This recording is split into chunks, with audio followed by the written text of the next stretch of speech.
All right, folks, what's going on? Appreciate you tuning into the Bordello. We're back with another episode. We have an issue. We've been doing ad reads for Insieme's event coming up this weekend, and it's crunch time. It's game week. Not sure if I could go anymore. Might have a soccer game. I might need D'Lo to step in and be the custodian of the pod. And you said you don't want to go. Not too fond of that idea. Well, are you not excited? Are you not enthralled by the idea of going to see Sal Valentinetti in Laval at Embassy Plaza in Laval? They're the sponsors of this episode, by the way, so answer very carefully. Yeah, great show he's putting on. I can't wait to not be there. Well, what if I say you have to go? Are you quitting? Are you quitting the pod? If I say, D'Lo, I got we're getting 2 tickets to go. I was gonna go with the lady. I cannot make an appearance. But if I say to the lovely DJ Stevie V, the guy putting the event on, I reach out and say, hey, thank you. I'm very appreciative of these tickets. I will be sending my assistant on my behalf. He will be a respectful young man. He will be a very fitting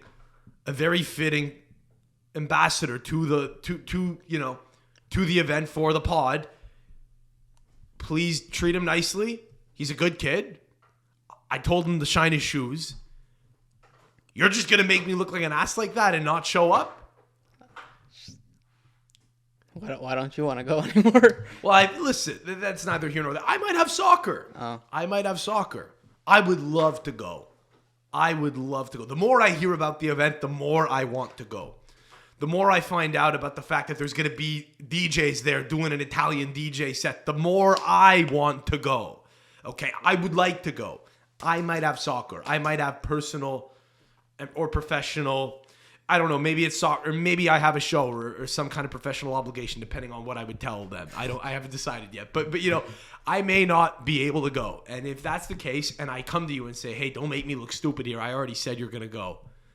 What are you gonna do? You wouldn't go with your brother and try to wheel some 9-on-10s. Some 9s optically, but like 2s intellectually. You wouldn't. That doesn't appeal to you. No, it really doesn't. I love how I just called them 2s intellectually. We have IQ scores, by the way. You don't want to go wheel a 99 IQ, 99 on 10, 99 on 100 looks, 99 IQ, bro. No. That doesn't appeal to you? No, it doesn't. You're not a tall guy. They're very short. Italian women. There's going to be a lot of short women there. It doesn't appeal to you in any way? I don't know what this crowd is going to look like. I feel like if you're going to... I don't want to diss this No, we're not we're not dissing this event, which is sponsoring the show. Insieme Montreal. What is it? Linktree.com/Insieme Montreal. If you're from Montreal and you're listening to this pod, this episode is brought to you by the good people at Insieme Montreal, who are putting on an event this Sunday, May 19th, Victoria Day weekend. $150 gets you all included fucking dinner and alcohol and a show. Sal the Voice Valentinetti. They sponsor this episode. So we know you're not talking ill of them. However, I don't feel like younger people my age are going to buy tickets to go listen to someone sing. You wouldn't want to go flirt with like an older divorcee, perhaps? No. That doesn't appeal to you at all? No? What if like your mom wouldn't have like a friend there or something? I don't think so. Who you've known for a long time, who maybe she'll see you in a suit and say, "Wow, young man." I won't say your. Wow, D'Lo, Mr. D'Lo, you've cleaned up quite nice. You're grown now. You're a little swole. I mean, your knees look a little weak. I can tell your knees are buckling in the soup, but you filled out your frame quite nicely. Would you like to dance to Sal Valentinetti singing "That's Life, That's Life"? How does it go? You're asking me. Shut down in May. Can't lie, I don't know who he is. Dude. You got your mom's friend. You got your mom's friend, and you're embracing your mom's friend, right? Close your eyes. It's getting weird. Close your eyes and picture this. No. But you're into it. You're into it. You're Ripper Magood. All right, Bob Menery. You're Ripper Magood, all right? You're fucking sauced. It's unlimited alcohol. Your mom's friend comes up to you, says, "Young D'Lo, you look great." And then it comes on. Fly me to the moon, along the stars. A little pirouette. Let me see what spring is like on Jupiter. Then you dip her. No. What if I said I got extra tickets? What if they say, "Hey, we're having a hard time selling tickets. Take 2 more." Maybe you'll bring your producer. We've heard the show. Who's that kid, D'Lo? Maybe bring D'Lo. What if they call you by name and say, What's bring the resale market looking like? Listen, how about we go to the primary market first? All right. Let's see. I don't know if there are any tickets available. They may be sold out for all we know by the time you're listening. Not a Messi game. The Messi game was messy. It was messy. Let me tell you. I'm happy I went to it, but don't change the subject. Don't change the subject. If they ask me, does the kid want to come? Can I maybe say, "Hey, yeah, give us 3. He'll bring his whole family." Listen, we'll we'll reconvene, and I'll let me tell you what. When we're done the pod, I'm gonna go up to my bedroom and I'm gonna get an envelope. I'm gonna get a boost of cash. I'm gonna slide it across the table and say, "Please don't make me look bad.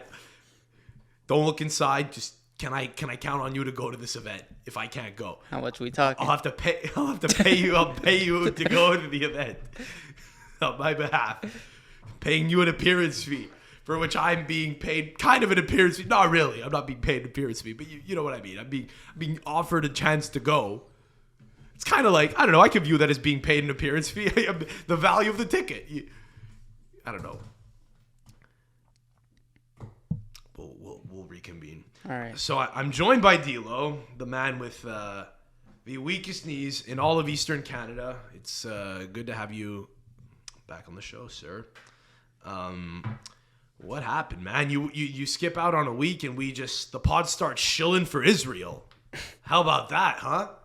How about that? You never know what's going to happen on this fucking show. I actually thought we might talk about Catanzaro and Cosenza last week, but you couldn't come on, and I ran out of time. So I spent the whole time shilling for Israel instead. A lot of good feedback on that pod, shilling for Israel. I thought it was a fun episode. What did you think of the episode last week? What's your life been looking like? What did you think of the episode last week? And what's your take on Israel Palestine? I can't lie, I'm over it. You're over it. And we're all over it. We're all over it. Let's find a new place to bomb and care about. Huh? It's run its course. And it will, in a year, to be fair, the students that are out in camping right now on college campuses, they will find a new issue. It was it was George Floyd a couple years ago, then it was Ukraine, and now it's this, and in a year's time they'll probably be talking about Trump, That's November? That's November. Can't wait. Oh, it's gonna be a fun year, buddy. I think he wins by a landslide. You think so? Yeah. He's got it on lock. You don't think the left gets up to their old tricks? You don't think they try to rig? See what the betting odds are looking like. What are the betting odds looking like? Why don't you report on what the line is? I like where your head's at. Does Vegas agree with you? Let's check. Where's politics? Let's see where the money is. I feel like no one's betting on Biden, so he's got to be a major underdog right now, right? Now, by the way, are you picking candidates or are you picking parties? Because what if Trump, Trump could have a heart attack tomorrow, by the way, That's why from having too much KFC. For candidates, Trump's plus 125, good value, and then Biden's plus 152. Even money. It's almost more. Dead. Almost dead even. More. What do you mean? Plus 125, so 2.25 and 2.52. I understand, but that's almost even. The odds are almost the same on both. Oh, okay. You understand? Yeah. Well, let's wait and see. Let's wait and see how that all plays out. So I would like to know, what did you get up to for Mother's Day yesterday? I went golfing. You went, Brett, that's right. You did tell me that you went golfing before. I forgot about that. I didn't even think to call you out on that. In the morning, did you do anything? No, early afternoon, and then went to eat supper at my nana's. Okay. So you contributed nothing. You abandoned your mother in the morning, and at night someone else cooked for her, and you just showed up like a designated hitter. You just showed up and said, "Hey, I'm here for the vibes." Yeah. You were making me laugh before. You were telling me about the golf game. You were saying that you didn't lose a ball at all the whole game, which is impressive. And you said that your friend was golfing for the first time. No. This was last year. Okay. It wasn't his first time. We were all putting. He runs back onto the fairway while the other guys are behind us. They had already hit their drivers.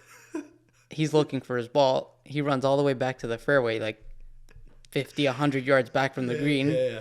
He just tapped in. And he takes the guy's ball and shoots it. like a relay No, race. but it was funny because he actually thought that might have been his ball at first. Yeah, I've been there. No, I get that. It's very relatable. Your friend thinking that, that was a pretty good shot I hit. There it is, right, straight down the middle of the fairway. I've been there before. I have. I once. I think I was telling you this before. I've shanked a shot, onto the other fucking hole, right? Where guys are shooting the opposite way. I'm going toward you and they're going toward me. On the back nine. Type of thing, yeah. And I fucking, again, shanked a shot so far that it goes on to like the other hole. Or I don't even see it, right? I just see it go into the reeds. I know it kind of went toward the general direction of the other hole. I kind of lose sight on it. And then as I approach the area, thinking I might have to just drop a ball, I see what I think might be my ball on the other fairway. It's, 9 times out of 10, it's not, right? Mm-hmm. My ball's lost in the woods or something, but I go, oh, yeah, that makes sense. I must have shanked it a little further than I thought.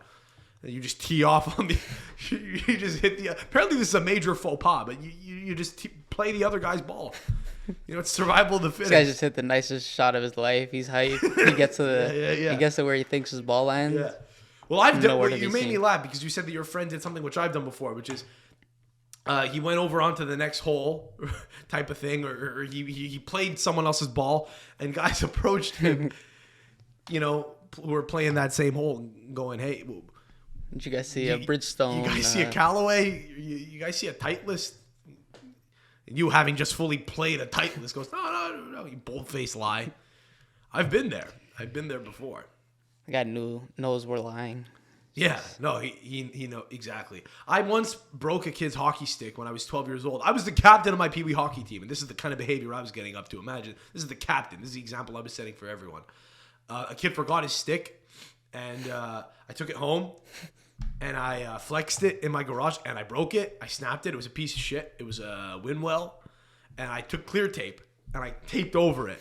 I taped the stick at the fracture point, at the breaking point, and the stick was a real piece of shit. It was a piece of crap. Like the kid's father, I guess. Did him a favor. The kid, yeah, I did. The kid's father was a nerd who taped over the tape job. So when like a tape job is done, you got to take the tape off and retape the stick. He just taped over the tape. So his son sucked. He had no hands because he had the fattest blade ever. So I just taped over it and I gave it back to him and said, "Hey, I think you forgot your stick." He's like, "Oh yeah, thanks." He goes, "Yeah, was it broken?" I was like, "Yeah, I don't know. I found it like that." And he says, "Dad was a fish. He didn't even bring it up with my father. He didn't address it or anything. His dad just took the L, I guess. I don't know. Didn't have the wherewithal to this is before phones where I could text the guy and say, 'Hey, found your stick. Noticed it's broken.' I don't know if somebody broke it and threw it on the floor in the fucking hallway, or didn't even do that. Didn't even try to create an alibi." Yeah. Kid knew I was lying probably, but if you just speak matter-of-factly or sound like you're speaking matter-of-factly, people will always believe you. You ever watch Maury, Maury Povich? You are the father, you are not the father. Oh yeah, I've seen clips. They're always adamant. They're adamant. It can't be me. And the DNA test comes in and it says they are the father. And I still sometimes don't want to believe it because they still, even then, they're very rarely will they just be all humble and go, "Okay, I accept responsibility." That would happen once in a while, but it would almost never happen. They would always go, "Oh, hell no." They would always, shit would fall off. Their hat would fall off, the mic would fall off. Sometimes they would run out of the studio, which was fun. You know, they would run out of the studio and cry. But sometimes they would just they follow them with the camera. always follow them with the camera, which is great. That was good executive. It was a good, executive decision, a good creative decision by the director. But sometimes they just walk around. No, like Steve Harvey. There's always, there's a lot of guys that look like Steve Harvey that would go on. Can I say that? Whatever. Very, very, very, very dramatic. Oh, again, every time I do it, the fucking clasps come off here. But they would do what Steve Harvey kind of does when he, when an answer's crazy. No, I don't believe it. He's walking around. They would kind of do that. No. They would turn into Maniscalco. You ever see him? What are you doing? He would very, very, very, very cinematic. But they would always be adamant. No, couldn't have been me. And I would almost believe him. You got to just deny everything. And, again, even though they're wrong or lying, you kind of have like a little bit of this kernel kind of bit of doubt. You gotta try to cast it by never admitting to what you did. So your friend was doing that yesterday on the course. I respect that. I cannot believe you didn't lose a ball all game. I was telling you, myself. That was my first time. I lose a ball every hole. It was only 9 holes, but still. D-Lo. Oh, it's great. That makes a big difference. 9 holes and 18 holes? Come on, bro. No, I'm... What are you doing? You just told me you played a whole game and you didn't lose a ball. You played the front 9? Yeah. Okay, well, I'll give you... I take back my congratulations. If ever you play another 9... If you and play I don't lose it, then we'll count it. Yeah, then we'll count it. What course did you go play? Dorval. Do they have 18 holes? Yeah. So you could play the back 9 someday. Mm-hmm. All right, well, resume your game, this week, and if you lose no balls in the back 9, then we'll give you props. That's kind of cheap by you to say I played a whole game. You should have immediately stated as an addendum. Yeah, 9. Played the front 9, but I didn't lose a ball all game. I fucking thought you didn't lose a ball for 18 holes. I was gonna say, Jesus, teach me the way. Dude, come on, man. Come on, bro. You can't do that. That changes everything. Well, anyway. I can't trust you anymore, dude. I had to take it to my nonna's for supper. Well, you could have... All right. Fine. Good for you. Good for you. My friend lost 6. You're off to a great... Well, you're off to a great start. Let me know how you feel. And it was first game of the summer. What a fucking... Well, it's only up. Yeah. What a fucking headache getting this pod started, dude. It's the time I get a new battery. My phone battery... Sorry, my laptop battery died, and we had to wait for it to charge. We were playing chess. I was saying maybe we should just go out and do yard work, while waiting for the pod to charge. Sorry, for the laptop to charge, so that we could begin the pod. I don't know, just waiting for it to go from just above 1%, just hovering at 1. And when that happens, and we plug all our shit in, it just fucking dies. You beat me at chess 3 times. 3 times. No, twice. Last one we drew. That doesn't count. Because you gave me a mulligan where you could have killed my queen and said that was a bit of a numbskull move. I'll let you have it. And that's upsetting because I just don't have the patience when I play chess. I like doing instinctive, erratic things. Just hoping they work. I just enjoy, I enjoy doing erratic things. I like playing chess erratically. When I was a kid, I used to like screaming penis into a room and running and then just having everyone get bamboozled and say, who the fuck said that? It's just fun. I like throwing a wrench in the gears. I was telling you, I followed Toronto FC onto the tarmac at the airport hangar where they were about to take off and get on their charter to get back to Toronto after they played St-Laurent the other day. I ran over to the game after a couple shows and I did some interviews with people on the scene. I wanted to kind of, I don't know, try to get some funny video together maybe. And I saw Toronto FC fucking getting police escorted out, and I thought, hey, maybe I'll ask Herdman a question. And I just followed them blindly to the airport, and I wound up on the tarmac. I like doing erratic things. I think the driver noticed you following him. 1,000%. Yeah. 1,000%. I don't know that that's actually... I don't know that he actually even was paying attention, because for him it's probably just another work day. and he's Yeah, probably but not just driving, you pay attention to the cars. Do you though? Because I do. never check who's behind me. I do. If I see somebody ride my ass, then I'll clock him. But otherwise, I'm not observing, mindfully who's behind me. As long as he's far back enough, and I kept, my Kept a distance. I guess. You weren't the direct car behind them, or were you? No, I mean, at one point I was, because we got into Yeah. like a really isolated area. But I followed them onto the tarmac. I think they go to a certain He takes point. 4 right turns. You're still behind him. Yeah, I don't even know what the goal there was. I was saying, yeah, I wish someone was there to film it. It would have been funny, because when you're alone, then you're just like a crazy stalker, But if someone's there filming you, then it's entertaining. I could say, hey, you get this. So maybe we'll have to have you tag along to some more adventures, just yet more unpaid work for you as you just take up more of your time.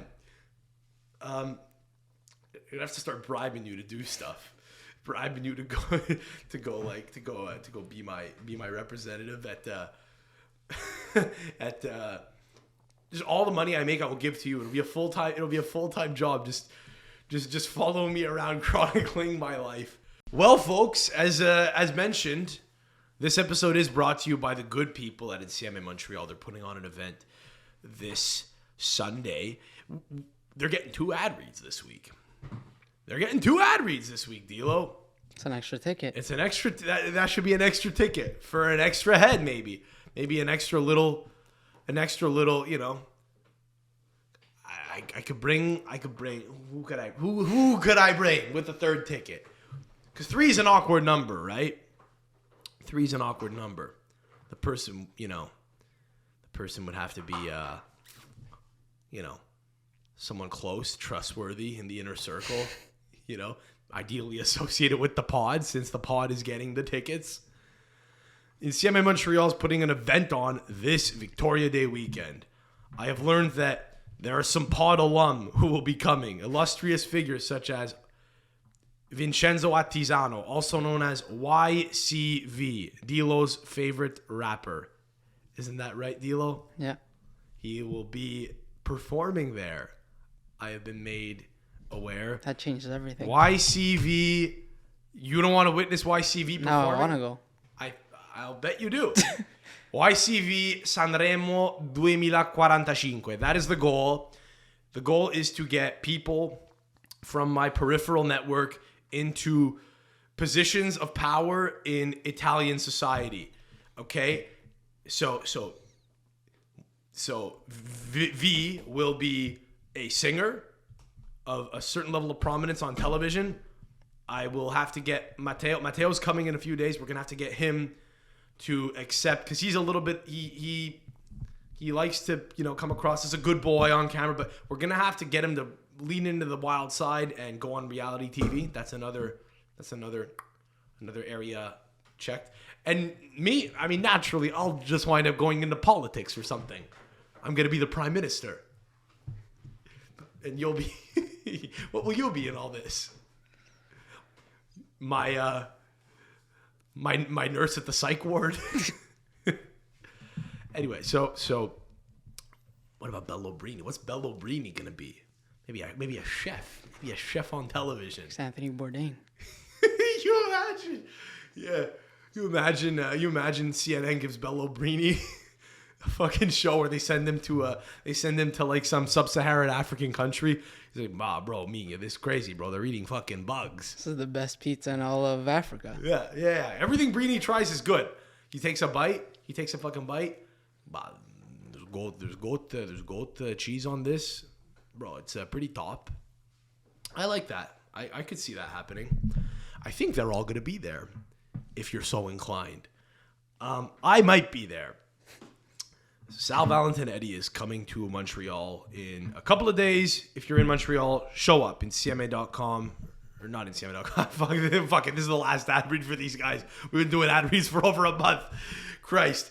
It's crunch time. It's fucking, the show is finally happening. Doing ads 5 weeks out for a show that people are going to buy tickets for the day of, that might have been a little bit much. But now we're in crunch time. Let's get this right. Linktree.com/Insieme Montreal. Go to that website, buy a ticket. Thank you. So, speaking of hot tickets, I was at the Messi game a few days ago. I have never wanted to stab more people at a game, ever. I've never wanted to stab more people at a sporting event, ever. I did not pay for the tickets. I was graciously given them. They were corporate tickets. And so the price I had to pay was I had to sit next to people who I had to not, make an ass of myself in front of, which is a shame because I wanted to yell out, horrible things to Luis Suarez all game. And I wanted to tell the guy next to me he's a loser. Like, let me describe the guy next to me. The guy next to me, every time Miami would score, sitting alone, let's go, watching the game through his camera lens, okay? And I kept wanting to I would kind of just shake my shoulder once in a while so that his fucking, his arm would shake and it would fuck up. And then he would look to his buddy 3 rows down. I guess they each bought an individual ticket apart from each other. They couldn't get them together. They would kind of like fist bump to each other. And I wanted to turn to him at one point and say, bro, you're a fucking loser, right? You're a loser pulling for Miami here, right? And what's the worst that can happen? I fight him and they kick me out of the stadium. There were cops there. Okay, fine. Then I'm the guy that got kicked out of the Messi game. That's kind of fun also. I got to see, once I got to see Messi touch the ball, it's like, okay, now I'm watching a soccer game. You know what I'm saying? I don't, maybe I don't care enough about him personally. Maybe he just wasn't the right guy for this, but I've seen a lot of great players play. I've seen Ronaldo play, I've seen Pirlo play, I've seen Totti play, I've seen Buffon play, I've seen now Messi play. I've never really gotten, all that worked up. I would just sit down and watch the game and go, oh, this is cool.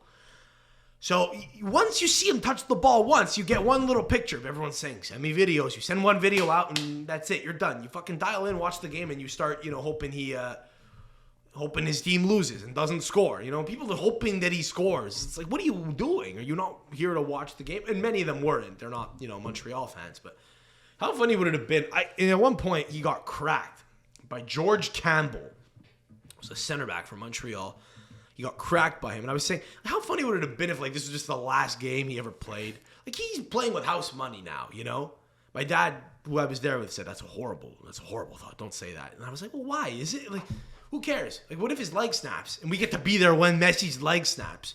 That would be more impactful, That would be cooler in some way, Yeah, it's tragic, but we got to witness an event. All eyes would descend on the stadium globally. People would start crying, weeping openly. That would be cool, It would be. If he played his last game, his last ever kick of a ball. What if he had to get his leg amputated?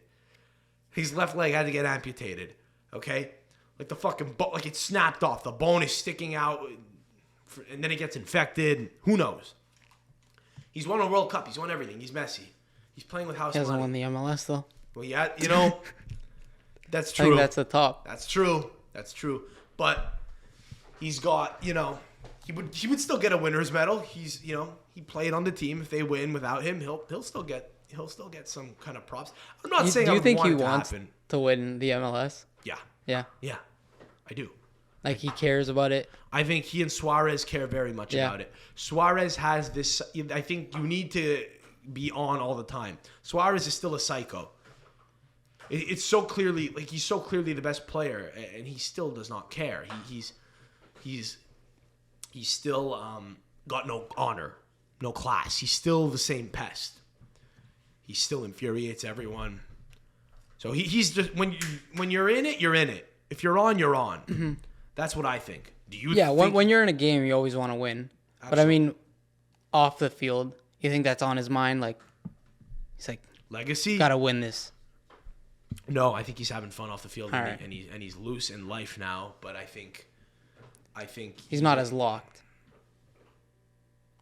I think it's just part of his routine. He's not. I don't think he's getting fat. If that's what you're insinuating. No.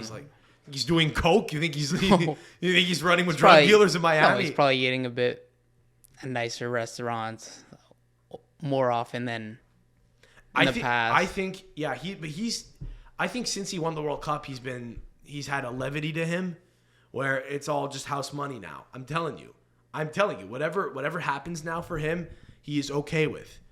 He's just happy to be alive. He's done it all. He won life. To be the best footballer ever, or to be considered the best footballer ever and win the World Cup and captain your team to the World Cup. You won life. It's over at that point.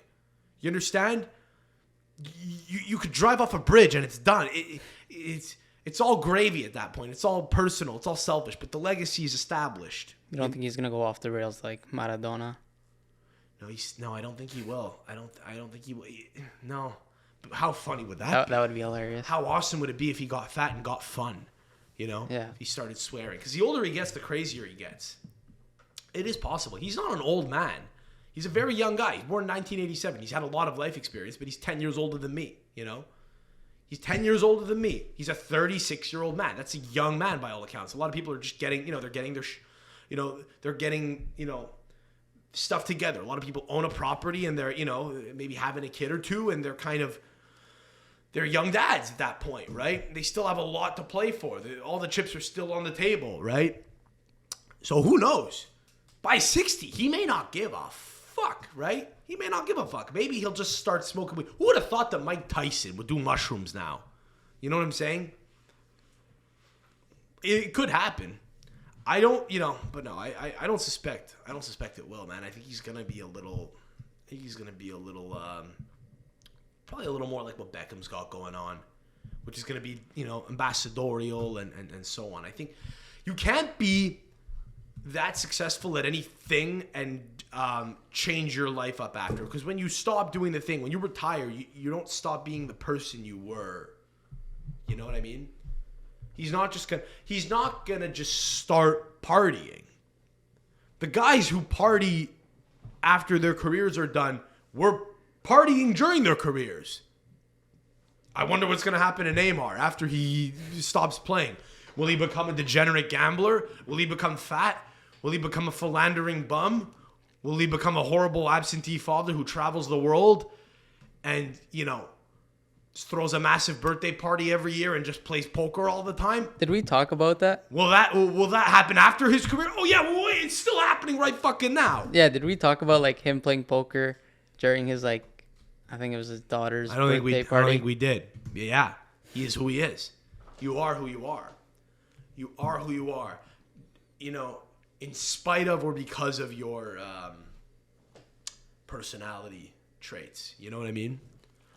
So that's what I think, bro. But I mean, the whole game was it was nuts, man. Because first of all, CF Montreal the day of posted on Instagram saying, "Hey, just FYI, if you're in the supporter sections behind the goal, you gotta wear our colors. If you don't have, if you have Miami colors on, we can ask you to move." Which is for security reasons, right? Because that's the area where people will beat up on you if you have if you're a little gay Messi fan. By the way, the only people that were pulling for Messi were children and just losers, like adults who were losers, just want to get a piece of. It's almost like they feel that being in his presence kind of gives them some kind of level of achievement. You know what I mean? It's almost like seeing him play is an achievement. Question: did you go watch when Roma came? Yeah. Or when Pirlo? Yeah, you said. Yeah. Did you want to see Pirlo or someone on Roma do something crazy, not cheering for Roma, but you want to see the Roma game was a friendly, so yeah. I didn't care. That was more fun. Okay.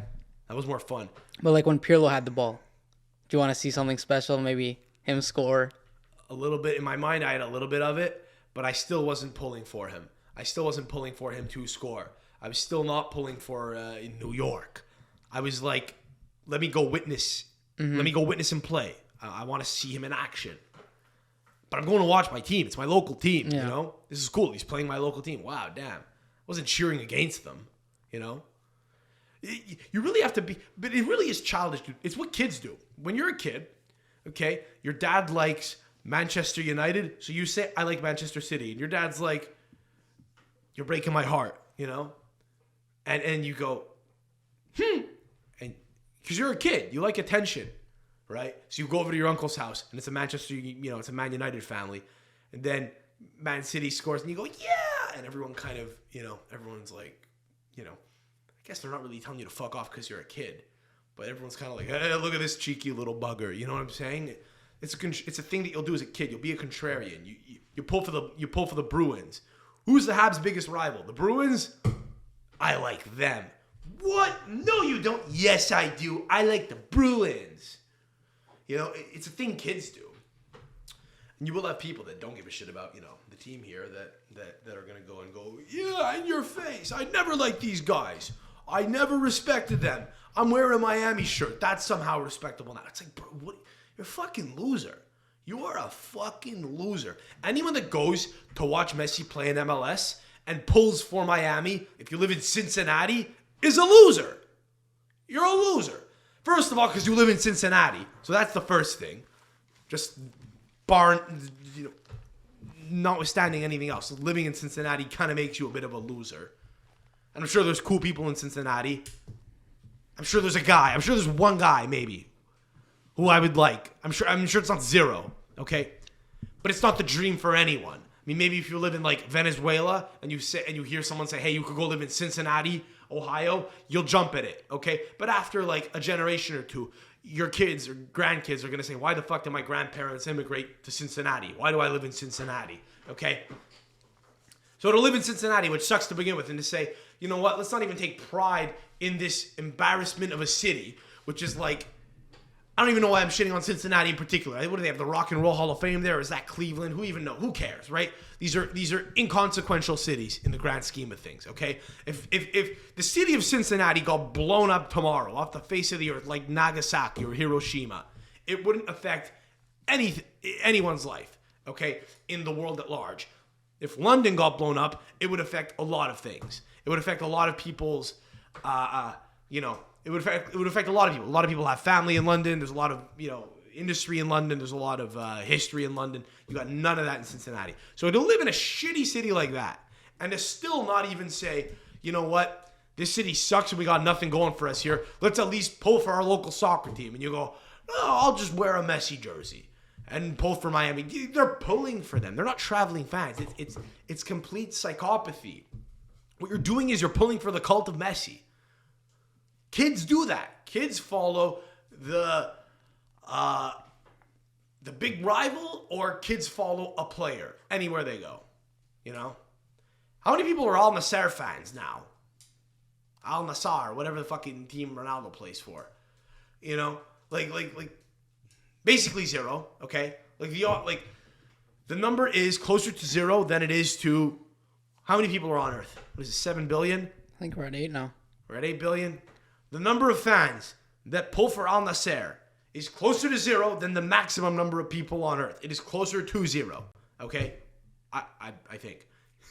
But, yeah, no, it definitely is. It's not a lot of people, okay? It's ugats.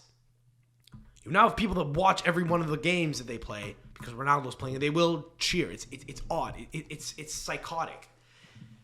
It's not even psychotic. It's just creepy. It's creepy is what it is. To say, I'm going to pull for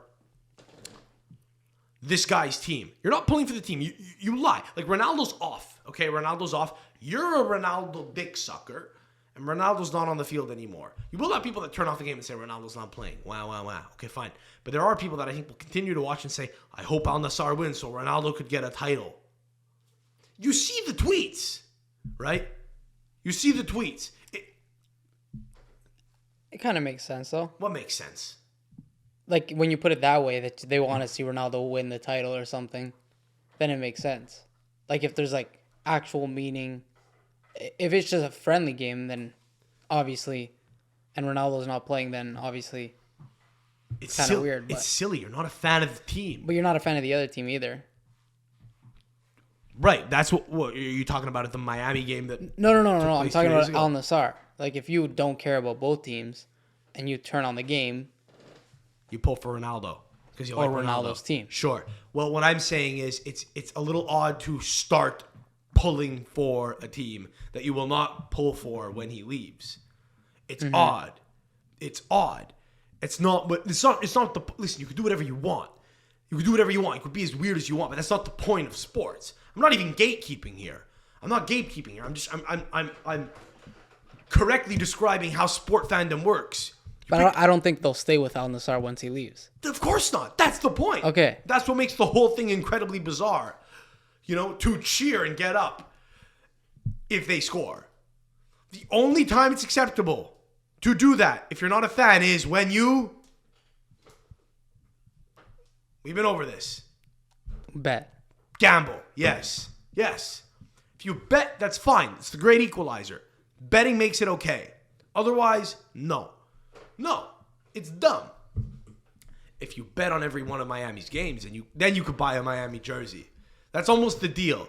If you're not from there, if you're from Miami and you never gave a shit about the team, but now you've come to like them, that's okay. If you don't have another team and you say, you know what, let me get into soccer. All right, fine. That's fine. If not, you must have 20% of your week's salary on the game. If you want to come into the fucking game, if you want to come into the game with a Miami jersey and pull for them, you need 20% of what you made this week net wagered. You need to have something, you need to have something on the line. Otherwise, it's just cheering in a very infantile way. Messi, Messi, Messi. Children and losers. Children we forgive. They're children. That's fine. You have adults. Adults getting up. Wesh Suarez la. Yeah. Bro, I wanted to tell the guy next to me he's a fucking loser all fucking game, dude. I'm so mad I didn't get an opportunity to do so because I had to fucking, the price I paid for the tickets was I had to behave myself. Furious. Furious the whole game, dude. Furious the whole game. They were up 2-0. They were up 2-0 and they fucking lost. They lost 3-2. It was brutal, I was so happy that Messi didn't score.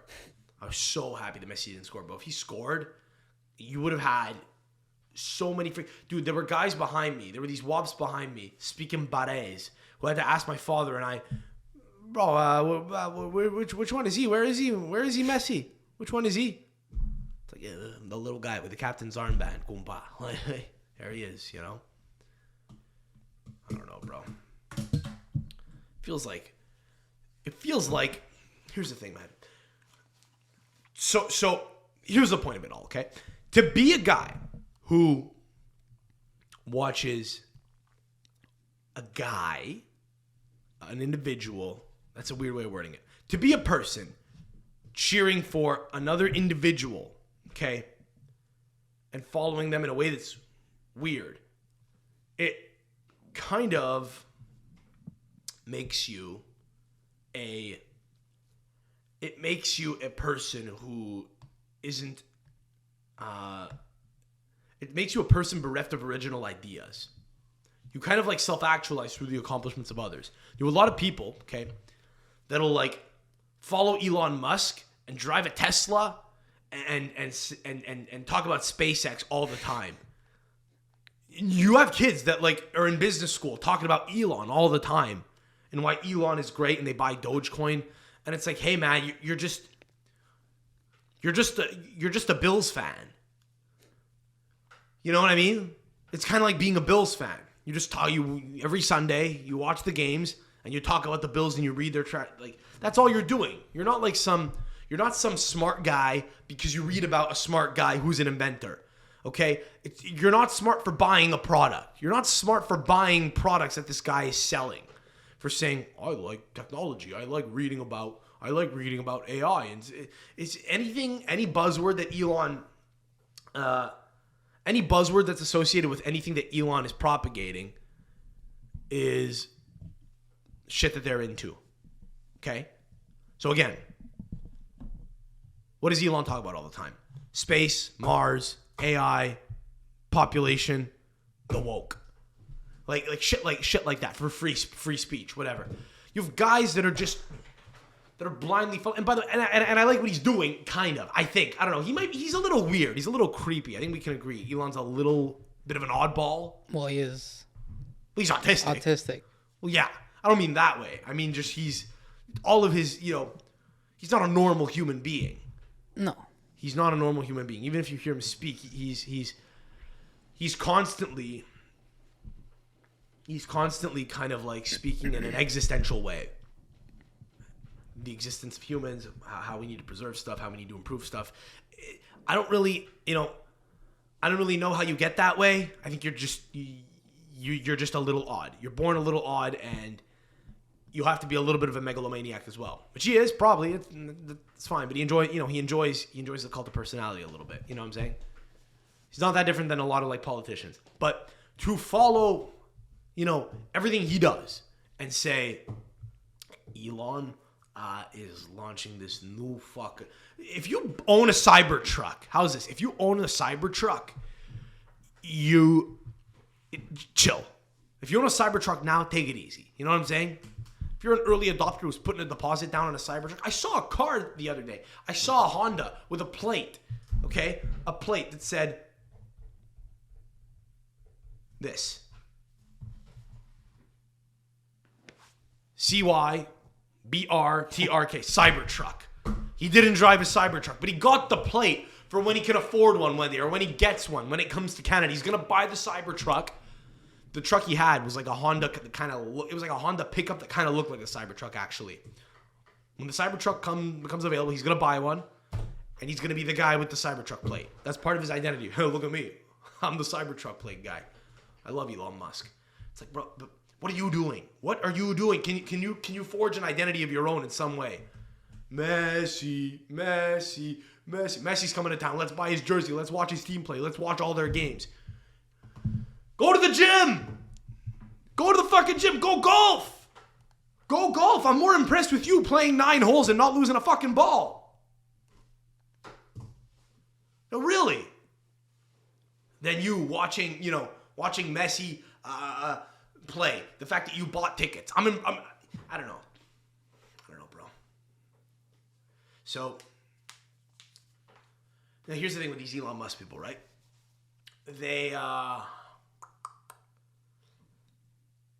They tend to, a lot of them are just obnoxious. A lot of them are obnoxious, and a lot of them are they have this thing going where they'll kind of say, we're just trying to better ourselves, man. We're just trying to be better people. We're just trying to, we're just trying to, do a little business and make a little money for ourselves. But the way they go about it is often very obnoxious. Pull up the 6 a.m. club thing. Let's watch this. Let's watch this together.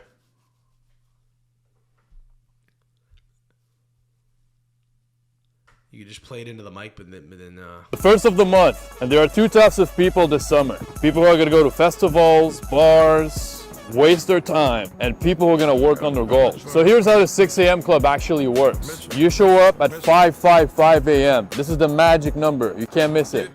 At 6 a.m., we all go inside our cars and we start writing our goals for the day. We do 10 minutes of goal setting, journaling, so we start the day strong. Around 5:15, everybody gets out of their car to do a push-up challenge. Don't miss it. Show me what you got. And around 6:20, everybody networks. There's a lot of self-made millionaires here, very successful people. So we have a 15-20 minutes networking session, and then around 6:45, you start your day. I'll see you tomorrow. You've seen this before, right? Mm-hmm. What's your immediate thought on this, just for fun? What's your immediate thought? Okay. Thank you. You go to their page, it says, meeting every morning, Carrefour Laval parking lot, next to Tesla. They specify, next to Tesla. The reason for that is, they want to be close to Tesla, dude. I'm telling you, they want to be close to Elon. No, it's right next to the Tesla. But how many people, you know what they do at the end of the fucking day, bro? Or at the end of the fucking, at the end of the session, at the end of the fucking, the meetup and the networking, they go work at Tesla is what they do. That's what they do. They're all obsessed with Elon Musk and they all sell Teslas for a living. I'm telling you, that's what a lot of these guys do. I'm sure you have some guys that make money. Yeah, sure, okay. Online space, good for you. Cool. All right. They say, sit in your car, write your goals down. The cars they show are a G-Wagon, and an R8. I want to go there in my fucking Civic, bro. I want to go there in my fucking Civic, dude, and say, yeah, it's kind of, it's cool that you own this really nice car, but, I don't know. I'm not really about burning money on stupid shit like that. I'm more of a minimalist. Bro, I'm down to fucking I'm down to park my car across the I street. think that's who you need to go interview. I was thinking about it. I was thinking about going to the 6 a.m. club. The thing is, I'm going to have a hard time going. I'm going to have a hard time making it there for 555, the magic number. Maybe I'll pull an all-nighter and go. Bro, by the way, 6 a.m., pussy-ass shit, okay? If you really are about it, you go at 4 a.m. The real thing is the 4 a.m. club. They're making it a little more accessible for people, 6 a.m. club. But still, listen, if you're still going to go at and do something every morning that you think is productive at 6 a.m., fine. I get it. Listen, I want to preface this by saying, if you have a group of people, okay, that are kind of like shaming you, this is why Alcoholics Anonymous is good, right? Like there's like a group, there's a group involvement, right? Everyone has to show up to the meetings. If you don't, people might call you and say, hey, why weren't you at the meeting? So there's a little bit of accountability to being like, with a group of people, I guess, right? If you show up often, people respect you. Okay, good. But you're in a fucking parking lot in Laval, bro. You're at the fucking parking lot of Carrefour Laval, and a lot of you guys, if you could, you would all do credit card fraud, probably. I'm saying some of you may not. I'm saying there are a lot of young hopefuls that are probably going there. They call them future millionaires, right? So if you're not a millionaire, but you're a future millionaire because you got the mindset, and we're going to meet each other, and we're going to all give each other opportunities, and I don't know, blow each other at the end of it, like circle jerk. I don't know, but it feels like a lot of the guys that are there, I just have a hard time taking this seriously because I know that they all love Scarface the movie. You know what I'm saying? I have a Scarface tattoo. I can't really talk about it, but I own it a little more. I like Scarface. It's a badass movie, all right? But I don't lie to myself. I don't lie to myself and say, I'm going to change the world. I'm going to be a millionaire, and I'm going to go, I'm going to go write my goals for the day. It's like, hey, man, do you need to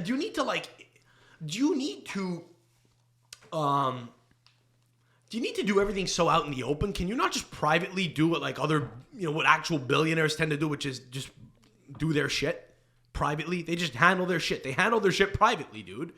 You don't need to go to a parking lot to meet a bunch of other dudes to give you a kick in the ass. You should be motivated enough to do this shit anyway. You know what I'm saying? So, look, by the way, my girlfriend sent me this, and she was like, this is hilarious. At first, by the way, I thought she was encouraging me to do it. Like, before I watched the whole video all the way through and saw, like, a bunch of guys doing push-ups in a parking lot, and I knew where her brain was at, and she was like, okay, this is kind of comical. I was like, does she think I should do this? Is she saying, wow, this is a cool thing? but of course it's not, dude. How many of those guys, by the way, like, how many of those guys, like, are thinking of kickboxing? They're thinking of, like, getting into kickboxing, bro. Most of them. They all love Tate and Musk. I'm telling you, every one of the guys there loves Andrew Tate. They love Elon Musk. They talk about him. That's what you need to go ask. Yeah. What do you think about the top G and what's going on with what do you think about what they're doing with the top G? Give them some layups first. What are you guys doing here? Whatever. Maybe. And then. Yeah. Look, man. I think. Look. And then hit them like, where the bitches at? Yeah. Where the bitch? Why are there no women here? Why are there no why are there no women here? Yeah. Ask them how many of them are dating someone, and they all go, "Oh, I'm single. I'm just working on myself. I don't want to invest. I don't want to invest in a woman. A woman is a waste of money. I'm not going to get married." How many of them are going to talk about not getting married? I feel like it can go one of two ways. It's either they're going to talk about having like want to have kids immediately, right? And lock down some fucking chick who churns butter, right? Or I think they're going to be more of the opinion like, yeah, I'm just going to make money and fuck a bitch. I don't need a woman. It's a waste of time. It's like, okay, but do you want to maybe have a little bit of a wholesome personal life, like where you have a lady who just give her half your shit. They're all like, oh, marriage is a scam. You give up half your shit. It's like, yeah, all right. What do you need half your stuff for? If you have a lot of money and you give her half, who gives a fuck? If it's all going, have babies with the woman and that's it. If it's wife number 2, okay, fine. But if it's the first wife, you're going to get everyone talks about needing a prenup, but a prenup is only worth something if you have shit going into it. If you go into a marriage with nothing and you have a prenup, it's useless. You would want a post-nup in that case, meaning if you make money after the nuptials, post-nuptials, then you're protected. So guys all talk about, oh yeah, I'm going to get married without a prenup. No fucking way. It's like, bro, you got nothing anyway now. Get married to her. If you have to give up half your shit, just do it. It's all going to the kids anyway. If you're going to get married, not have babies, assuming you're able to have them. What's the point? Really? Like, what's the point? If you're going to have, if you're going to get married, you should have kids. Okay, fair, fine. Like, it's going to happen that you have kids with your first wife, generally. So who cares if you give her half your shit? Do you want the mother of your kids to be, like, desolate? What do you need, bro? You're a dude now. You're a single guy. Who gives a shit? You can live in a fucking apartment, pay $1,000 a rent, and live on the floor. What do you need? What do you, like, I don't know. It's kind of like, it's kind of bitch ass to be like, I'm gonna hoard all my money. I can't give any of it to my my wife, my ex-wife. What if she cheats on you, bro? Okay, kill her. You know? What do you want from me? I don't know, man. Figure out how to satisfy her. You know, if you get cheated on, here's the thing, man. If you get cheated on as a guy, there's really no excuse. There's really no excuse. It's because you don't. It's because you got fat or because you know. Unfortunately, this isn't on court. And by the way, this is shit that's gonna gain me the favor of these people saying stuff like this. But because maybe deep down, maybe I have a little bit of. I'm very susceptible to stuff like this, to the 6 a.m. club. I do see this and go, like I have to tell myself, no, this is gay. Stop. This is too much. But I do see it and go, this is probably really good for me. Like I have a couple of friends who I really respect, who are doing a lot with their lives, and they've kind of broken free of the matrix, as some might put it, and there is value to it. I think the funny thing about this is you will have a lot of people that are going that are not there. And I get it. They're trying to better themselves and there's value to that. But you're doing push-ups in a parking lot in Laval. Do them in your bedroom. Wake up, do push-ups. You don't need to go do it with bros. Who are you going to meet there that's going to change your life? You know what I'm saying? So, I don't know. But I do feel like, yeah, if you're getting cheated on as a guy, it's not nice. I'm sure it happens. I'm sure there are just evil women out there, but you kind of have to if you're going to try to engage, if you're going to try to have a monogamous relationship with a woman, you have to make her, this is going to sound toxic, but you kind of have to make her obsessed with you all the time. You kind of have to set it up in such a way where she feels like you're a winner constantly and are going for something. And if she feels like you're a loser, then she'll start to look elsewhere. So just don't be a loser. That's the fucking point, Generally, that's the big, that's the best solution is to pursue something. Like they just, if they feel like you're going to take care of them, okay, even if they have their own thing going on, even if they have their own life and they make their own money, but they feel like you're trying to do what you can to kind of, take care of the unit. It takes a real heartless bitch to leave you or to lay with another man, as it is. I don't know, man. I think that, I should maybe go to this and try to scope it out and see what's going on at the 6 a.m. club type thing. But again, it's just, I don't know, man. Like the idea of going there at 5:55 a.m. because it's the magic number. That's where you lose me right away. It's like, hey, just show up before 6. Show up before 6. At 5:55, everyone pulls in. Look at this. All these young, hungry studs pulling in like a force in the universe at 5:55 pulls them together. It's like, bro, we start at 6. Just say we start at 6. Show up, I want to park my car across, at the fucking Rona and walk there and say, I came by bus. Or I ran here. I'm going to go there and say I'm going to go there in shorts, all sweaty, and say, yeah, I just worked out. I just got workout number 1, and I ran here. I don't have a car. I'm gonna sit on the floor. All right, you guys go sit in the car. I'm gonna sit on the floor and write my goals. I don't have a car. I don't know, bro. You think they measure their dicks after it's done or something? Do you think they they say, all right, at 6:45 when it's done before we start our day, everyone just jelks a little bit and measures their project. You know about jelking? You know about jelking. Everyone jelks and measures their progress. Their homework for the day. You go home and you jelk for 10 minutes, and the next day we all come in and you measure the dick of the guy next to you. We go in a circle and we all measure our fucking dicks. It's my new favorite term to use. What is? Just trolling. Just ask my friend were you jelking? Yeah, it's good. Yeah. Instead of saying got your head up your ass, bro, what are you fucking joking? I don't know, bro. Am I being a hater? Here's the thing, because these guys love to say they're haters. It doesn't matter. You gotta show up anyway. Where are they at? They're losers. They're jealous. That's the thing. If anyone sees this, they're gonna say he's probably a loser. He's probably jealous. He's probably undisciplined. Am I? Am I just the hyena on the sidelines waiting for the downfall of the lion? Maybe. Because these guys would quote Zlatan and say, lions don't concern themselves with the opinion of sheep. Have fun going to work, sheep. sheeple. And it's like, I don't work for anyone. I don't work for, I'm not the guy. I'm not the demon that, I'm not the straw man that you're painting a picture of, So, I don't know, man. They all love Rogan, but I think Rogan would probably mock them a little bit, right? Because Rogan's a disciplined guy, but he would see that and he would go, hey man, all right, cool, that's good for you, whatever works. But when you see a bunch of guys doing push-ups, it can go one of two ways. You can motivate you and be like, the bros, it's a frat. But also, you could look at it and say, what are you doing? What are you doing? I don't know, man. I think I almost have to shit on this because I have like a really strong pull where I go, bro, this is fucking awesome. Don't you have a little bit of it where you're like, dude, imagine if like all your friends created like a success circle. You ever hear about a success circle where everyone has to, I don't know, you read every day and you guys all work out together and you guys all just, I don't know, you arm yourselves to the gills. You say we're ready for the end of the world. You're smirking, but I don't know. I guess it's kind of cool. It is kind of cool. The bros, but like random people, it's. Well, you become bros with them, man. Should I try to get in? Should I try to get in on the group? Should I become part of the 6 a.m. club? I don't know. It's just like, there's this perceived need to like publicize everything you do for attention.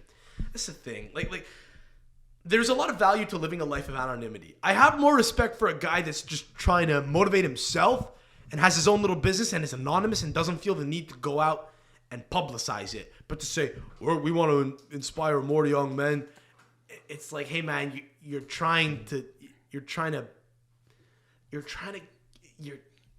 be like you would love it if you were Tate. You would love it if you were Tate. You would love it if you could wave your finger on a pod and talk about how women are, how the world is. It's like, a lot of these guys could just, I feel like there's a good chunk of these guys that are just going to wind up running an OnlyFans scam. I don't know. The magic number, 555. Again, just you know what it is? Like, the visual of like all these guys doing push-ups in a parking lot is, as you said, a little gay.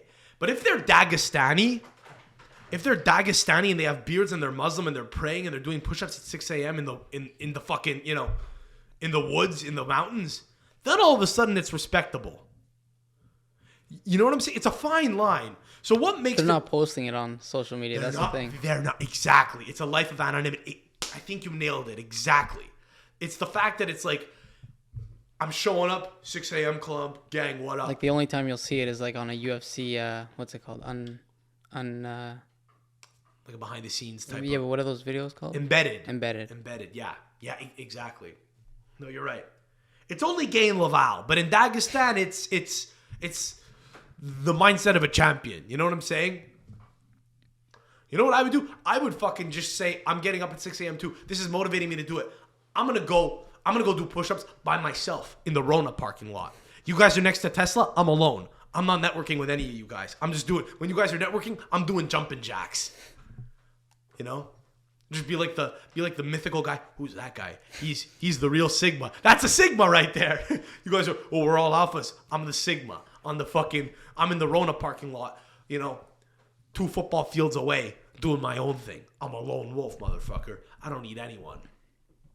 That's actually a good angle. You show up and say, I'm kind of more of a Sigma myself. I don't really buy into this alpha dog shit. I'm kind of okay to just be on my own. I don't really think I need to network with people. Would you come to the 6 a.m. club with me? It's going to be tough. It's going to be tough. Were you more likely to come to the 6 a.m. club or to Insieme this Sunday with me? 6 a.m. club. Yeah? Damn, dude. You must really want to go to the 6 a.m. club because you want to go to Insieme so bad. Yeah. Let me know how the back nine goes. I appreciate you being here. Listeners, please rate the episode, or I don't know, like the episode, rate the pod if you're listening to it. And you could follow me at I'm Sam Adamo. Congrats, Dilo, on Catanzaro being in the playoff. Hopefully they get promoted. I hope so. I hope they get promoted as well. So Como went up, which is really cool. I like the idea that Como went up to Serie A because of a couple of factors. One, they have a lot of good things going for them. And it's not, as IFTV would tell you, because they have Patrick Cutrone as their striker. It's the fact that their owner is fucking loaded. He's got, I think, a personal net worth of 25 billion euro, which I think eclipses the second richest guy in Italian football, Rocco Commisso, by like, I think, threefold. So he's loaded. He's like this Indonesian cigarette magnate. He owns like a crazy tobacco conglomerate. And there's in the 21st century, okay, these days, if you want to have success as an Italian club globally, you need to have some kind of je ne sais quoi to you. And I think Como has that because it's in an area where everyone wants to go and get inseminated on their honeymoon. So because of that, okay, you have a bunch of surgery-laden women from Beverly Hills who whatever, from all corners of the globe. London as well. It doesn't matter. You have people that will go there for an experience. Not like Mykonos, though. It's a little more classy. Like Como is one of the classiest it places on earth. So Ibiza's an it place, but it's trash. You know? You do drugs in Ibiza. You don't do drugs in Como. Maybe mushrooms because you're in nature, but no. You drink and you what you consume in Como, bro, is you consume red wine and semen. You consume red wine and semen. As a woman, you just drink red wine and you swallow your husband's seed. That's it. That's what you're supposed to do. You maybe smoke cigarettes, but you just go there to do perverse stuff. Like it's almost, listen, you would never have like porn shot in Ibiza. You could shoot porn in Como. I'm telling you. You have like these depraved rich guys with their wives and you do have a lot of really stupid rich people who own houses there, like Russian billionaires and stuff, okay? But it's not like Miami where you have like Russian billionaires that like to party there. It's more like Russian billionaires who like to kind of just be off the grid. It's kind of like Miami Ibiza is like the 6 a.m. club shit, and then going to Como is kind of like being the anonymous man who just does his own thing. He makes money on his own, you know? Like the mysterious, kinky freak. So there's value to that. There's value to Como being in Serie A because it's intriguing to people worldwide. Their stadium is waterfront, but not like Venezia where it's like in a garbage port. It's on like a beautiful, UNESCO heritage site. So what you do is right, like you as a woman now can. I mean, George Clooney's gonna go to games. Like whenever anyone talks about Como, they talk about George Clooney because George Clooney has a house there.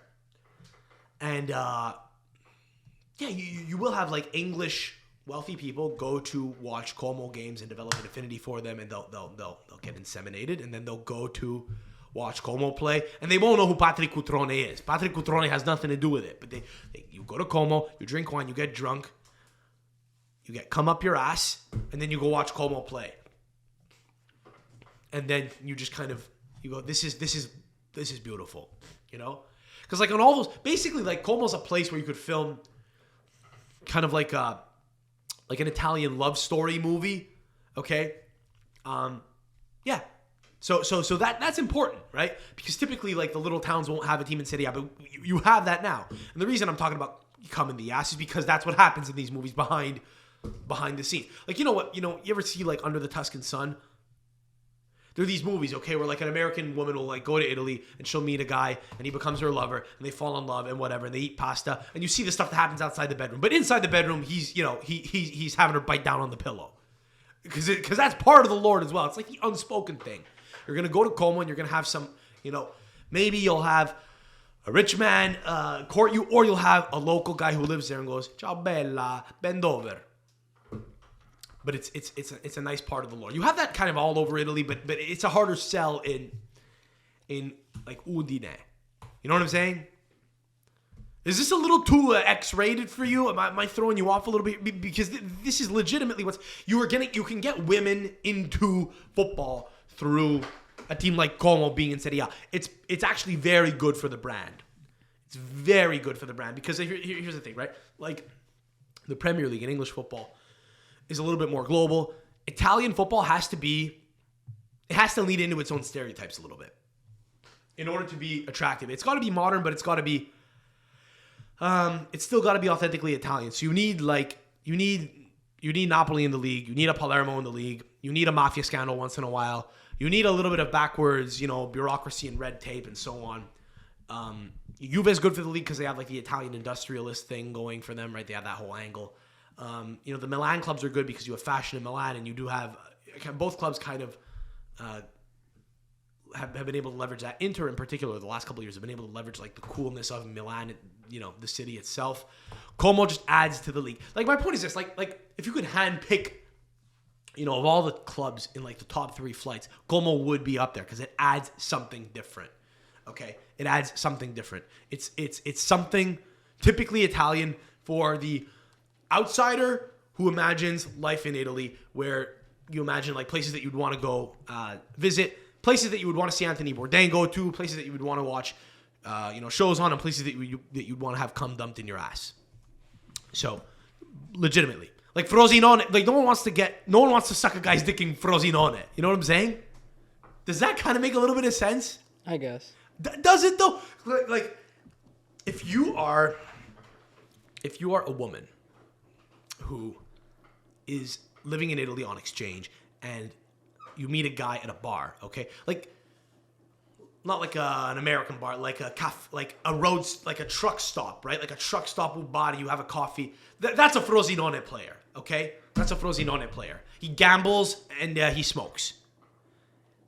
It's just not as sexy. The Como player you'll meet wearing, like how rich guys will have like those sweaters tied over them, like over their shoulders. You feel like that guy would have like a kind of like a pastel shirt unbuttoned, with one of those sweaters tied over their shoulders, and he would like pull up in a boat on a port. And you're a woman, you're an American woman, you have sunglasses on, you have big sunglasses on, and he doesn't say "Ciao, bella" because this isn't Naples. He's a little more subtle. And he'll get off and he'll say "Signorina," and then maybe you'll find out the guy plays tennis. He's a good tennis player, and he's a banker. This is that Italy, you know what I'm saying? Then he bends you over and he dumps cum in your ass. So there's cum in the ass regardless in both scenarios, but one of them is more Serie B. Just like meet you at the truck stop, at Alto Grill, and then get cum dumped in your ass in provincial Lazio in provincia, like in this sandy town. That's Frosinone. That's Serie B shit. It's got to exist. But if you can handpick, Como's got to be in Serie A. You know what I'm saying? I'm starting to get it. Cum in the ass. That's gonna be the name of the episode. Just, I can tell it's making you uncomfortable. Everything, but you do get my point, right? Yeah.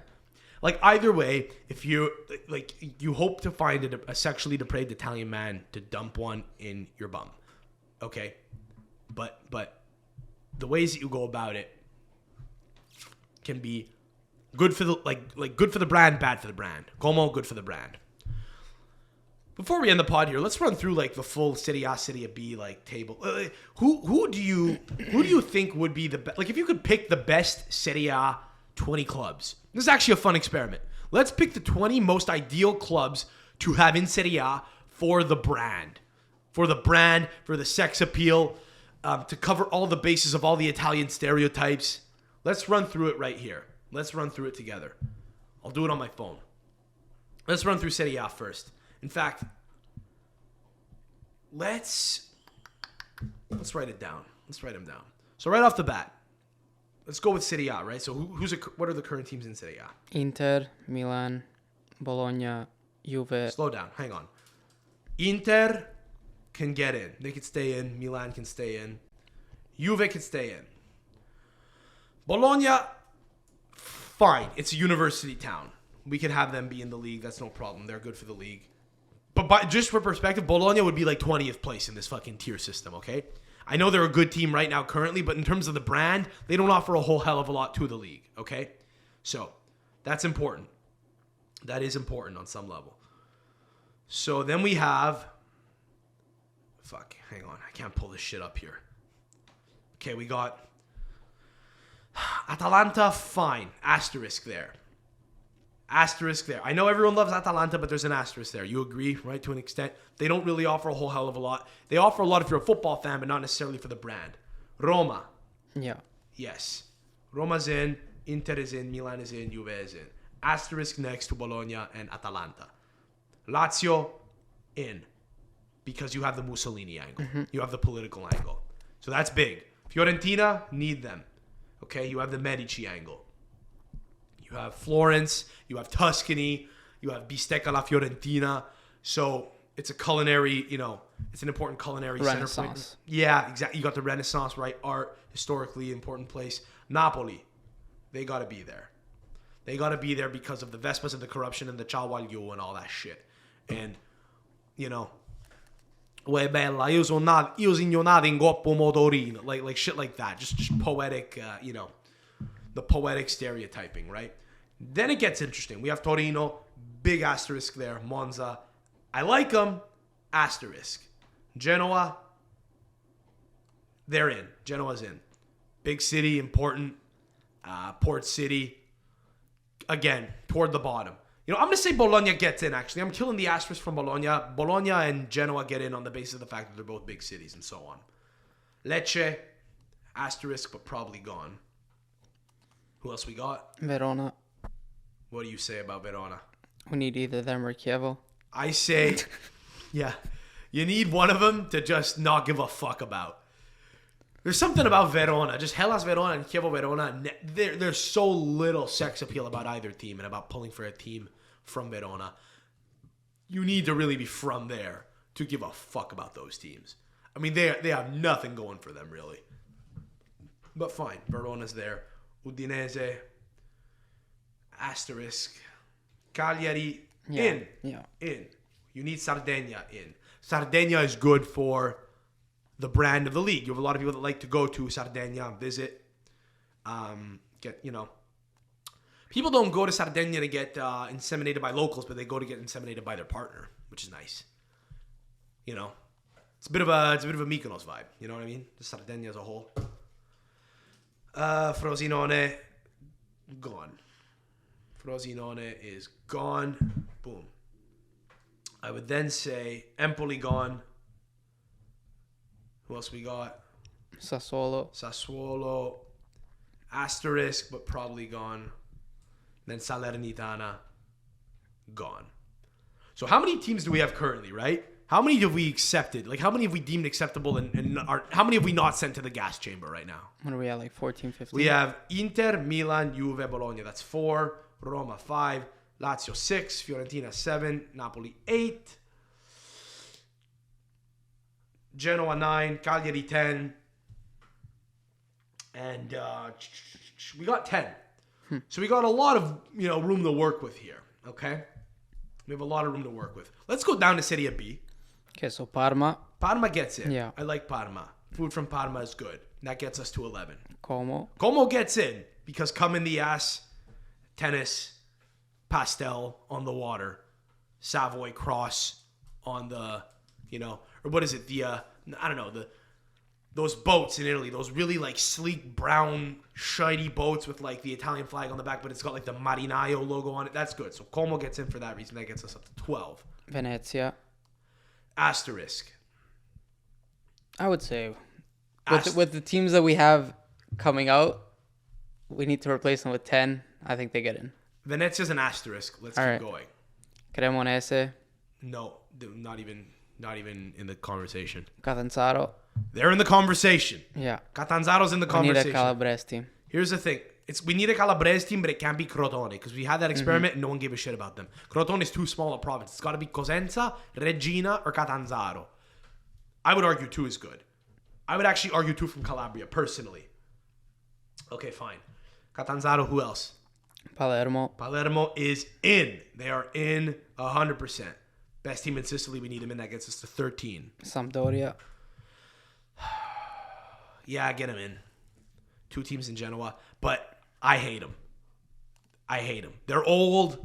Get them in. That's fine. Whatever. Brescia, no. Get out of here. Cosenza. Asterisk with Catanzaro. I'm wearing their shirt right now. It'd be kind of weird if I said no. I know a lot of people would say it's a useless town. It's the same value as Catanzaro. Same value. Modena. No. Asterisk. Reggiana. No. No way. Sud Tirol. Big asterisk. Sud Tirol, big asterisk. I like that. Pisa. No. Cittadella. No. Fuck no. Spezia. No. Negatory. Although they're kind of like Cinque Terre, but no. We that failed and was pointless. No. Ternana. No. Bari. Bari, yes. Bari gets in automatically, even though they might get relegated to Serie A. Bari gets in. What are we at now? 14? 15 with Sampdoria. Ascoli. Ascoli, no. I'm going with no. Feralpi Salo. Fuck no. Lecco, no. So, I mean, there's a few teams in Serie A that you could argue might even, deserve to get, to get fucking into the top flight. But let's just not go all the way down there, because then we're going to get, there's 60 teams in Serie A. Let's say you got to be in the top 2 flights currently, okay? So I would say, of the teams we've mentioned, if I could handpick, I'd have Sud Tirol be in there. I want the Germans in. That gets us to 16. I want... Who's on the chopping block here? So Modena doesn't get in, for sure, right? You agree? Modena does not get in. Ferrari is... No, is it Maserati? Maserati's made, I think, in Modena. I think Ferrari is also... Ferrari, I think. But we have a lot of Reggio Emilia already. We already have a lot of Emilia Romagna by way of Bologna, Parma. I think we don't need any more. That's what I think. So I think Sassuolo's out. They add nothing to the league. Fuck them. Other asterisk we have here. We have Torino, Monza, Verona, Udinese, Venezia, Catanzaro, Cosenza. Buddy, I think Udinese means nothing to me. I don't give a fuck about them. They can go down to Serie B. I'm saying Catanzaro and Cosenza in. I want 2 Calabrian teams in. I want them both. That's what I would say. I think 2 is better than 1. 2 is better than 1 because then they have each other to feed off of. So how many are we at here? 1, 2, 3, 4, 5, 6, 7, 8, 9, 10, 11, 12, 13, 14, 15, 16, 17, 18. Atalanta gets in for 19. They've established themselves as an important team. They're about to win the Europa League. Bergamo. Lombardia is big. Lombardia is a big industrial area. You need a team from that club. A club from that, from that area. We get down to the last team now. I think it's Venezia. You think it's Venezia over Torino, over Monza? Monza, F1. Don't really need them, though, because the F1 race in Monza is basically a Milan race. Kind of. People will fly into Milan. What about Verona? We should be a 19-team league just to upset people. I don't know, man. What does Venezia do? What do they accomplish? What are they? It's just the city. It's an old city. I'm saying Venezia, sure, fine, over Torino because Juve is the custodian for Torino's excellence and so on. We don't need 2 teams in Torino. You know what I'm saying? Here's the thing. Some of these teams are coming up and down, but in the ideal world, that's what I'm saying. I'm saying, okay, so let's run through it. This is the best possible combination of teams that we could have right now in Serie A. Inter, Milan, Juve, Roma, Lazio, Atalanta, Bologna, Napoli. Did I say Fiorentina? No. Fiorentina. Genoa, Sampdoria, Cagliari, Parma, Como, Venezia, Catanzaro, Cosenza, Palermo, Sud Tirol, Bari. It's a nice spread, That's a nice fucking spread. The problem with football is you can have a lot of useless teams come up, You have a lot of really useless teams come into the fucking system and they just won't go away. Like Sassuolo's going down this year probably, and everyone's upset about it. Why? They offer nothing to the league. There's no real reason for us to care about them. We just developed this affinity toward them. But, ideally you would want big cities to have, a club. And then what happens is, ideally, you have like people that are coming out of these big cities playing for those clubs. I don't know. That was a fun little experiment. Off the beat. That's off the path of what we normally do. Actually, talking about football for an extended extra half hour of pod.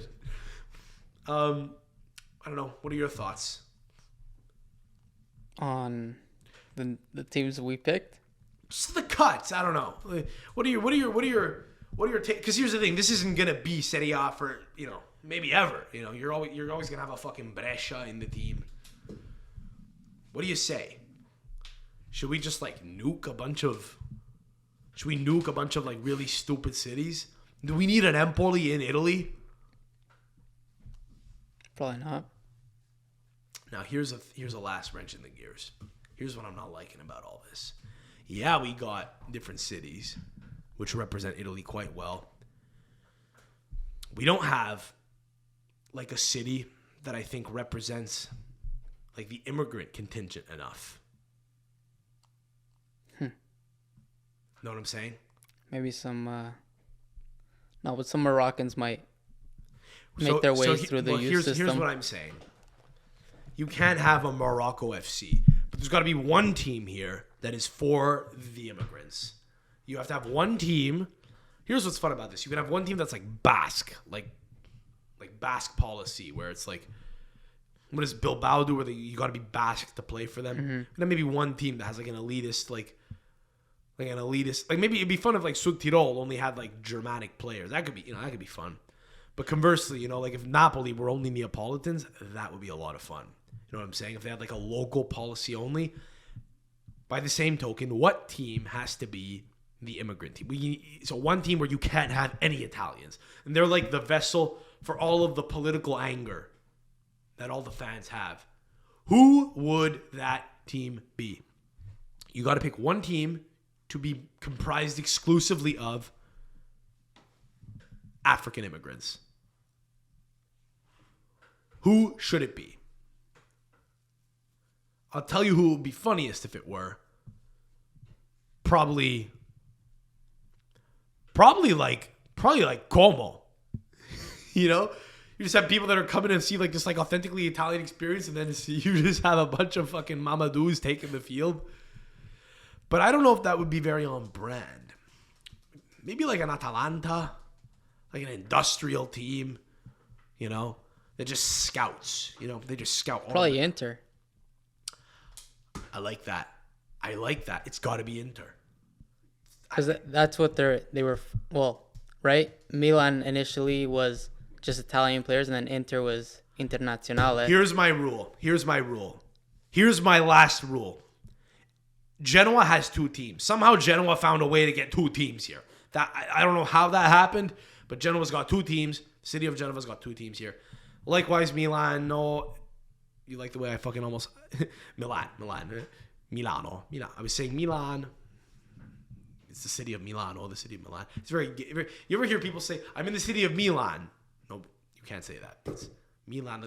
How did that happen, by the way? Sono da Milano. The city is Milan. It's spelt Milan, but they say Milan. It's a little confused there. But you got two teams. If you got two teams in your city, here's how it works. One's got to be comprised exclusively of Italians. The other's got to be comprised exclusively of immigrants. That's the rule. So Milan would be Italian only. Inter, immigrant only. I like that. In the case of Genoa, Sampdoria, who gives a fuck? One's only Italian, one's only immigrant. Roma, Lazio. This is where it gets a little fun. Because the uncomfortable thing is, I think Lazio's got to be the immigrant team. No, Lazio, you have to put the political party you support. Maybe like you got to be like a leftist to support, like to play for Roma, like a leftist. Or you just have to be like very right wing to play for Lazio. Yeah. We gotta have screening basically. We gotta have screening. We gotta have segmentation. So like Como's got to be comprised of like rich politicians. Rich politicians. I like that. Or the kids of wealthy politicians. You need to have gone to a private school. You need to have gone to a school that teaches English as part of its curriculum. You need to have loaded parents who've sent you to like a school where, I don't know, you gotta be like the kid of a diplomat, basically. That would be very good. That would be very good because then Come's kind of like the Swiss team almost. They're like the banker team. I like it. Then Sud Tirol is made up of, I don't know. Sud Tirol's got to be made Yannick Sinners. He's got to be made up of Yannick Sinners. Exactly. I like this. I quite like this. This would probably be good for the league if you just leaned into the stereotypes to the fullest extent. And then Bari's just a bunch of little Antonio Casanos who are gambling all the time, who are just running their mouth and all fat. But they're really skilled. You know what I'm saying? What would the Calabrian teams be? Just have the shortest fucking. They're just no. I like this, dude. Palermo's like got. I don't know. Palermo's got like this weird anonymous stakeholder who nobody knows. He's faceless. He's like a crime boss. And no, I think like the Calabrian teams would have to have like the smallest contingent. Sorry. Here's what I like about the idea of having two Calabrian teams. Smallest team in the league, like smallest average, like shortest average height. But then also like maybe one team comprised of like Calabrians from abroad. You know what I'm saying? So like you got guys from fucking Woodbridge and Vaughan. You got a couple of fucking guys from Australia. You got like a bunch of Aussie Italians. You got like Joe Avati playing for fucking Catanzaro. I like it. I'm into it. I'm into it, dude. Fucking SKT's playing for Catanzaro. SKT's brother. Anyway. Here's the thing. Honestly, like if I were the president of like the Fiji Chi, obviously like this would upset a lot of people because it's like small-minded to say, let's profile you guys according to, you know, just broad behavioral stereotypes, but also like it wouldn't be run worse. Like I wouldn't run the league worse than the incumbent guy. Who's it? Gravina? I don't know. I'm into this. I don't know. That last segment might have dragged, but is that what the people want? Is that what the people want when they say, bro, you don't talk about soccer enough anymore? Is this what you want me to just create crazy, like satisfying, cathartic hypotheticals or just say, yes, Palermo, Mafia? I think next week we're drafting the teams. You want to draft them?